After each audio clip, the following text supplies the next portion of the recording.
Danny, this is Joel. Just wanted to show you a couple of swings from a few weeks ago. Your swings improved over what we see here in the last several weeks, but some of these same tendencies are here because, again, like I told you, I'm not into causes too much as a rule, but because this has been an annual seasonal thing for you, I would like you and me to figure out the causes of what's going on so that you can obviously get rid of it forever. But you see there, it's coming from the outside of the ball, and then when you swing better, like here in the new blue, see the club head is on the plane line instead of that club head being above the plane line on the downswing, which tends to get people to make it real easy to hit it toward the heel. And then when you couple it here with what we see over here on our right, like you have described, you tend to cast it over here. That has something to do with what we're talking about. But a lot of it, and you see how high the club is there before impact. The club head is very high right there before impact. And then also, what's different for you compared to the tour players that has a lot to do with this is how much you're in front of the ball at impact. You see how her hands are ahead of the ball at impact, but most of her body is behind the ball, whereas you kind of have the opposite. Your hands tend to be more behind the ball through the impact area, and your body tends to be much more in front of the ball. You see you have about 70% of your body on the right side of that vertical line coming up from the ball. And then also in your setup, you see there's kind of a big difference where, again, most of their body is on the left side of the line coming up from the ball, where you have, and their head is definitely behind the line coming up from the ball. Whereas your head's right on top of the ball, and you have a lot of your body in front of the ball, about 50% of your body in front of the ball to the right side of that yellow line coming up from the ball.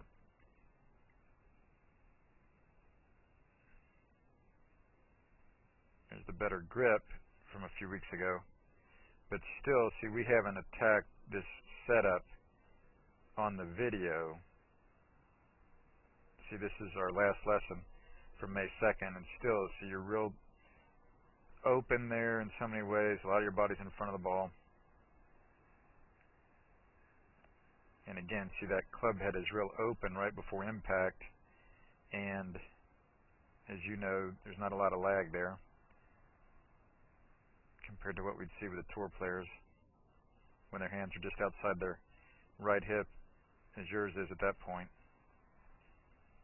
So those are the things that are still kind of going on with the swing, the tendencies, and we just haven't had time to attack them quite yet, that are causing some of those bad shots you've been hitting the last couple weeks.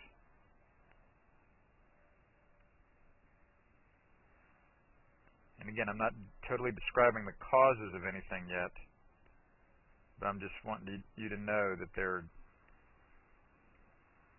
several factors. Again, see, this is the blue line there. That's getting better on the plane line, but you still see it's above it. And what we know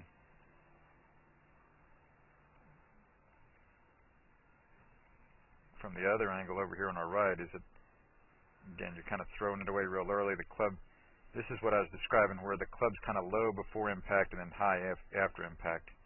That's another aspect of what's going on there. Another aspect of it is, like you said, when I hit the balls with you, the thing you noticed was, boy, Joel, there's a lot less lower body and upper body movement when you and I were hitting it successfully than when you were hitting it unsuccessfully by yourself, and that's indeed the case. You see how you're up on your toes. Your hips are moving a lot through impact. That kind of movement through impact with your lower body and upper body is not going to be there for the tour players. So these are just a lot of the factors, Danny, going into it, and I look forward to working on here in the next couple of weeks, man. Sorry we couldn't get to it earlier, but again, obviously being out of town and stuff like that and my schedule. If we can get it before our next scheduled one, that'd be great, if we could work something out. So let's try to do that.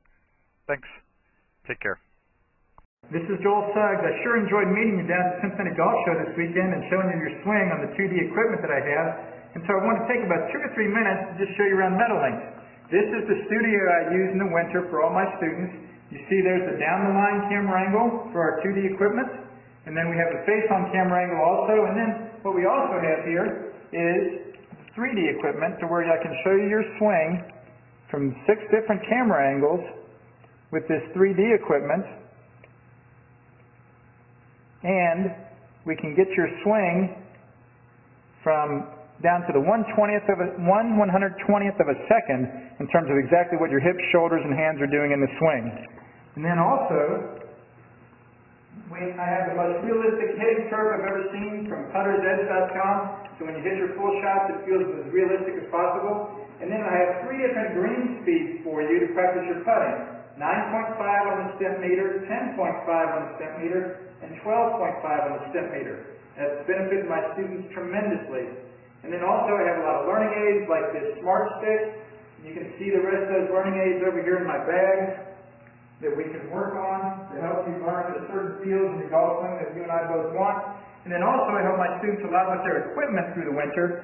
This is a frequency analyzer where we twang your club and it gives us a reading here. And then also we plot your whole set, each club on these lines to see if the set is really matched or not. Quite often they aren't, and it helps my students tremendously when they find out what clubs are the offending clubs. Then if we get tired of being indoors and we want to go outdoors and hit some, we can do that. It's my daughter! Ellie! Good to see you. I haven't seen her in weeks. No wonder you've been gone, Ellie. You've been out here playing in the snow all this time. But this is our natural turf area. This is closed until April, as you can see. But it's a fantastic area where we can step outside and hit some balls and get some real ball flight. Or, if we get pretty satisfied that things are looking better on the video here, we're kind of cooped up inside and want to go outside, we can step on out and hit balls and see real ball flight for about 5 or 10 or 15 minutes, however long you and I can stand the cold, out into the air, and we see them land at these different flags. I have a yardage book for this driving range. It's the first one I've ever seen in my life where we know exactly what it is for the front, back, and middle of each green. And again, the covered area here is heated, so we stay out there for about 5, 10, 15 minutes, like I said. It enables us to see some ball flight, and then we get satisfied that things are looking the way we want, and we can come back inside, take off our coat, and look again at the video equipment to see how your swing's looking, to make sure that you understand it. And then notice too, my exercise ball up top here, and then also, so I help my students a lot with their fitness through the winter, and then I will help you also with your sports psychology, with your golf psychology from the golfpsych.com people down in Texas. That's helped my students tremendously a lot over the years too. So again, I sure enjoyed meeting you down at the Cincinnati Golf Show this weekend. I look forward to seeing you again out here this summer at Meadowlinks, or even right now in the winter. I have a lot of people that work on their games with me right through the winter. Check out more information about the things I do to help you at joelsuggs.com. Take care.